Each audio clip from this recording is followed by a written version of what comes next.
Seguimos en Acapulco y creo que hay la primera pregunta que le tengo que hacer al gobernador es la siguiente, que es muy clara, que es, ¿qué le toca en estos momentos tan complicados a un banco central?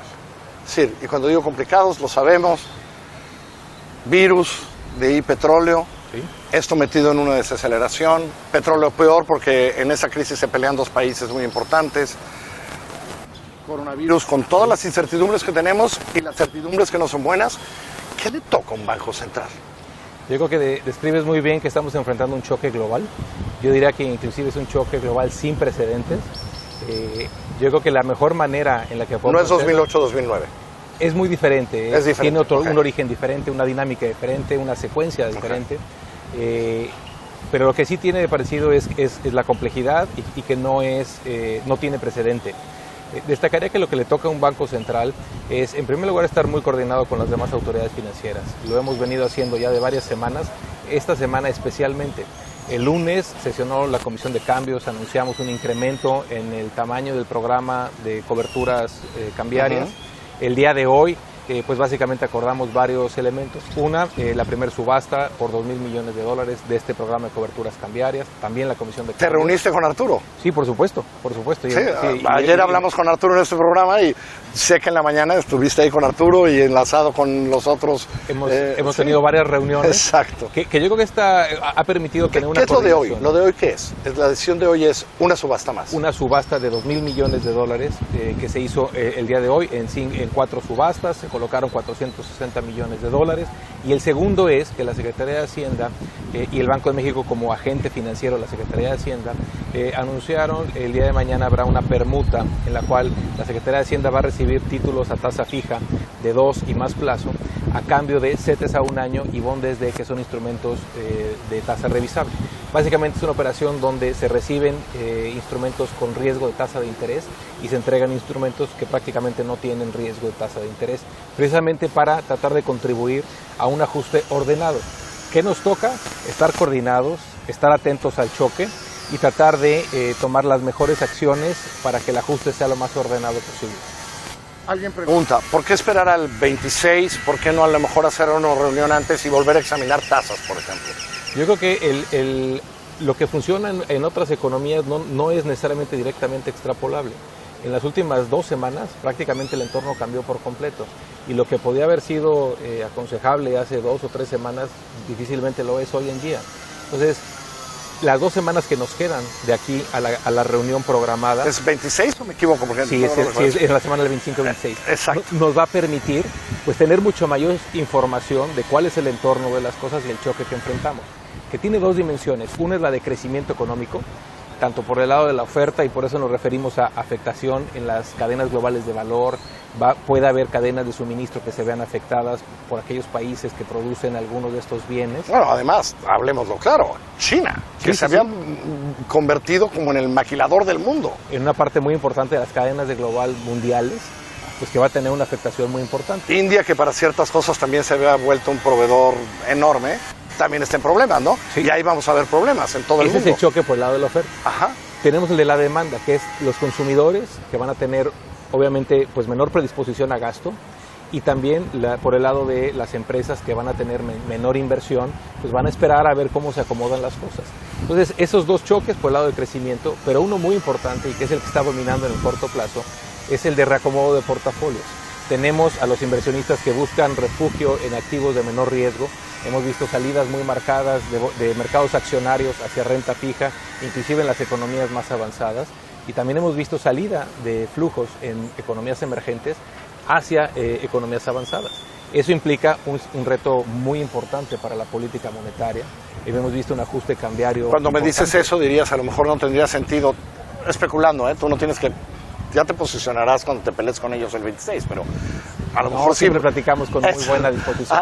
A lo mejor si bajamos la tasa, nos volvemos menos atractivos para estos que se están yendo, ¿no? Esa disyuntiva entre qué es lo que más conviene y a veces para una parte del choque y que es más de mediano y largo plazo no necesariamente es lo mismo que lo que conviene para enfrentar en la parte de más corto plazo del choque. Eso es precisamente lo que vamos a tener que evaluar y considerar. Y yo diría que para nuestra decisión de política monetaria tenemos que evaluar cuál va a ser el impacto de este choque en la economía, en los mercados financieros y al final del día sobre la inflación, que es el mandato último. Quería entrar ahí, que es el mandato del banco hace un buen rato es inflación.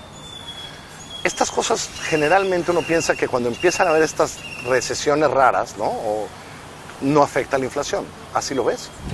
La inflación hay muchos factores que gravitan sobre la inflación. Por un lado es el ritmo de actividad económica y por otro lado también son lo que llamamos las presiones por el lado de los costos, como puede ser un incremento de los precios de los combustibles, en este caso hay presión a la baja, pero el incremento en el tipo de cambio. En la medida en la que se deprecia el tipo de cambio, es un referente y un insumo para muchos bienes que se producen con insumos importados y que de alguna otra manera se convierte en una presión de costo. Ahí es donde se vuelve un choque con múltiples dimensiones. No tiene una sola dimensión en la parte inflacionaria, sino que tiene de los dos lados. Y es donde tenemos que evaluar y sopesar qué es lo que más conviene. Sí, ahora que lo dices, pienso, si empiezan a escasear bienes que adquiríamos de China o de India o de estos países, pues va a subir el precio de esos bienes a fuerzas, ¿no? Y además nos va a costar más, ¿no? Y además tienes el tema puede cambiario. quedar inflación, ¿no? Y tienes el tema cambiario. Y con el tema cambiario. Ahora, hoy creo que el Banco de México hace muchos años tiene a lo mejor a los mejores economistas de México, por mucho, ¿no? Y estudiando y tal. ¿Qué alimentan esos modelos? ¿Qué dicen estos modelos de esta situación? Que creo que a final de cuentas sabemos que estamos en este momento, que es un virus que nos llegó, que afectó todo eso. Pero va a haber un momento que vamos a tener que pensar de aquí a 6 meses, y 8 meses, y 2 años, y 3 años. ¿Qué nos dicen los economistas de este choque que tú me acabas de decir no tiene precedente? ¿Qué empiezan a analizar? Yo destacaría que no sabemos cuál va a ser la forma de la recuperación. Por ejemplo, en el caso de 2009 con el H1N1 fue un choque muy pronunciado, pero que tuvo un rebote por la parte... V, digamos. Una V. Fue una V. En la parte asociada al H1N1. No sabemos si puede ser una U, si puede ser una U muy prolongada o poco prolongada. Que esperamos que no sea una L. Que esperemos que no sea una L. Que claramente por las características del choque, la transitoriedad del mismo, puede ser muy profundo y eso estamos por conocerlo. Ya estamos viendo impactos significativos, pero creo que es difícil, al no haber un antecedente parecido, el poder tener una visión clara del tipo de recuperación que podríamos tener. ¿Qué esperan de lo que anunciaron hoy? ¿Qué esperan de las conversaciones con Arturo Herrera que tuviste hoy y con otras autoridades financieras del país? ¿Qué esperas que esta subasta, que estas cosas, que este intercambio pueda lograr en los próximos días, en las próximas horas? Yo creo que el estar aquí, no solo entre las autoridades, sino también con el gremio financiero, pues ha sido una oportunidad para estrechar, identificar temas clave, agenda, elementos que debemos de tener a punto. Por ejemplo, la continuidad operativa es un reto muy importante y que debemos de tener todos nuestros programas de continuidad operativa funcionando adecuadamente, pues para que no se vean afectaciones en la operación de ninguno de los intermediarios. Entonces, creo que esta ha sido una oportunidad para coordinarnos más, estrechar más, y en la parte de la respuesta de las autoridades financieras, te diría que estamos atentos a cómo evoluciona el choque que estamos enfrentando y ver qué es lo que corresponde, ya sea pues del lado de política cambiaria, del lado de política monetaria y la Secretaría de Hacienda en su ámbito. Son las 5 de la tarde, estuviste toda la mañana en esas reuniones.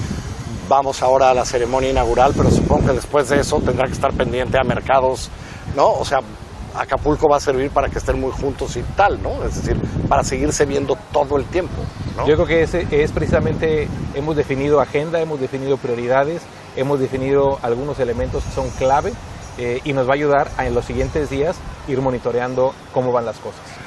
Las decisiones del Banco de México, de la Secretaría de Hacienda, ese tipo de cosas siempre tienen que ver a final de cuentas con lo que hacen inversionistas, pero también ciudadanos, pero también clientes, pero no, te debe haber tocado.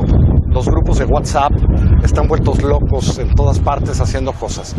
Desde el lado financiero, ¿qué le dirías hoy a los ciudadanos mexicanos que no deberían de hacer desde el lado de su dinero, de sus finanzas, a los ciudadanos?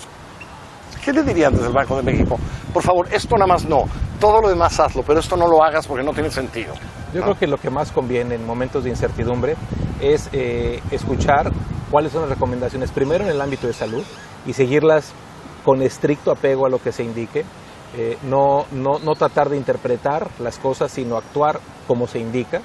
Y en el ámbito financiero y en el ámbito un poco económico, tener la conciencia de que en este momento tomar decisiones patrimoniales apresuradas puede ser un entorno muy adverso. Ahorita tratar de tomar una decisión y cambiar el portafolio de una manera brusca o de una manera significativa. Es importante tener una perspectiva de mediano y largo plazo, precisamente que esté alineada a las necesidades de ese patrimonio. Si ese patrimonio no tenía un destino de necesidad inmediato, pues conservar ese horizonte en esas decisiones. Eso a los ciudadanos mexicanos, ¿has visto las reacciones de otros bancos centrales y de otras economías? ¿Qué te preocupa hoy para la próxima semana? ¿Qué te preocupa? ¿Qué quisieras que algunas no hicieran, pues, no? Yo diría que la preocupación o el elemento más importante sigue siendo la evolución epidemiológica. Esa, la parte de salud. Esa creo que es el origen, si bien agravado, como tú señalabas, por la parte petrolera y la guerra. Me explicaba Arturo Herrera que pues, de ahí llegó, ¿no? Bajaron los precios por lo que le pasó a China y de ahí fue la guerra entre Rusia y Arabia Saudita y todo combinado. Okay. Y agrega un factor de riesgo adicional. Agregó un factor de riesgo adicional.